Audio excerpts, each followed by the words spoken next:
நாட்டிலே 600 ஆண்டுகளுக்கு மேலாக ஆட்சி செய்த இஸ்லாமியர்கள் ஒருபோதும் இந்து மத சகோதரர்களை நீங்கள் அல்லாஹு அக்பர் என்று சொல்ல வேண்டும் என்று ஒருபோதும் சொல்லவில்லை.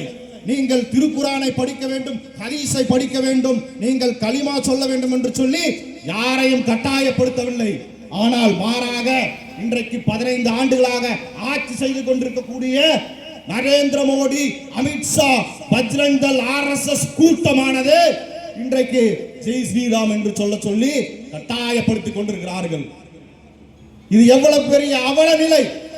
இந்த நாடு எங்கு சென்று கொண்டிருக்கிறது? இந்த நாட்டிலே இங்கு வாழ தகுதியற்றவர்களாக இந்த நாடு ஆகிக் கொண்டிருக்கிறது.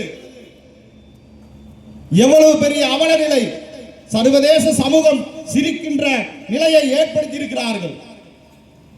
ஒன்றை மட்டும் சொல்கிறேன், பொறுக்கிகளால் போராளியை கொல்ல முடியும், போராளிகளை ஒருபோதும் வெல்ல முடியாது. முஸ்லிம் சமுதாயத்தை சேர்ந்தவர்கள் போராளிகள்.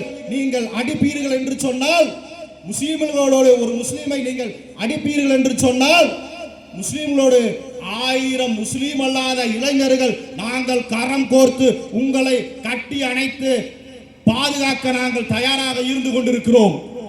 ஒருபோதும் நாங்கள் இருக்கின்ற வரையிலே மதி அம்பேத்கர் என்கின்ற பெயரை வைத்திருக்கின்ற பகவான் புத்தர் வழியிலே வந்த, பெரியார் வழியிலே வந்த, புரட்சியாளர் அம்பேத்கர் வழியிலே வந்த மதி அம்பேத்கர் இருக்கின்ற வரை ஒரு முஸ்லிம்களுடைய சொத்துக்களையும் கூட எவனும் இந்த மண்ணிலிருந்து பறிக்க முடியாது.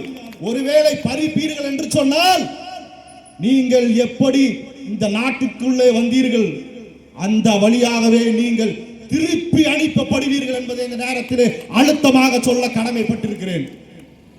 இந்த நாட்டினுடைய சுதந்திரத்திற்காக போராடியவர்கள் முஸ்லிம்கள். இந்த நாட்டினுடைய தேசிய கொடியை வடிவமைத்தவர்கள் முஸ்லிம்கள். இந்த நாட்டினுடைய பாராளுமன்ற கட்டிடத்தை, செங்கோட்டையை வடிவமைத்துக் கொடுத்தவர்கள், கட்டியவர்கள் முஸ்லிம்கள். உலக அதிசயங்களில் ஒன்றாக இருக்கக்கூடிய தாஜ்மஹாலை கட்டியவர் ஒரு முஸ்லிம். இந்த நாட்டில் அனைத்து வளங்களையும் அனைத்து செழுமைகளையும் உருவாக்கியவர்கள் முஸ்லிம்கள். ஆனால் இந்த நாட்டிற்காக, இந்த சுதந்திரத்திற்காக ஒரு துருப்பையும் கூட கிள்ளி போடாத சங்கி கூட்டம் இந்த நாட்டை இந்து ராஜ்யமாக மாற்ற துடித்துக் கொண்டிருக்கிறது. இந்த நாட்டிற்கு சொந்தக்காரர்கள் முஸ்லிம்கள். இந்த